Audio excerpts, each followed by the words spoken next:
trained to determine the extent and cause of the damage and how much it costs to repair it. Is that fair to say? Yes, sir.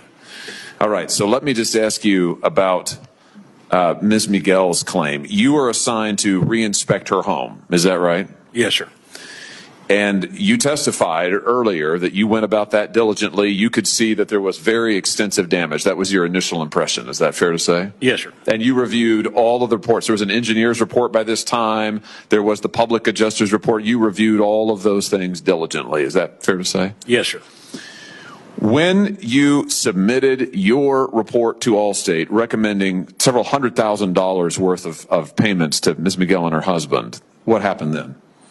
My estimate was rejected, and I was advised to alter it to a lower figure. So you were told to alter the estimate and to alter your findings as well?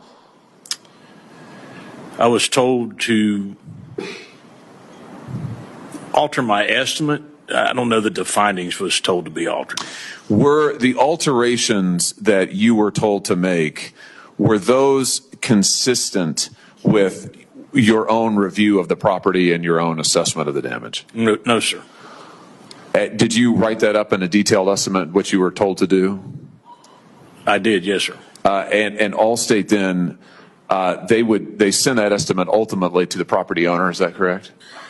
I'm obligated to send the estimate to the policyholder. And is there any record anywhere the policyholder would ever know that your initial findings, your recommendations were rejected and somebody told you to come in and alter them? No, sir.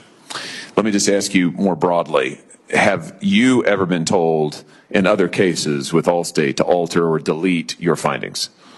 Absolutely. In fact, you testified just a second ago, I think, that you were frequently asked to alter factual findings, delete material, and sometimes include items that were false. Did I hear you correctly when you said that? Yes, sir. In the overwhelming majority of cases where you were asked to do something like this, did that cause the estimate to the policyholder to go up or to go down? To go down.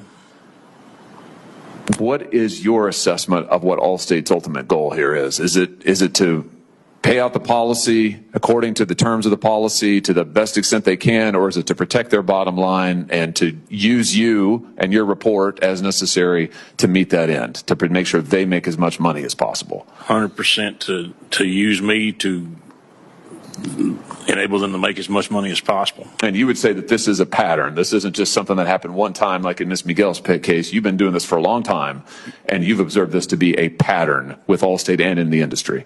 I have, yes, sir.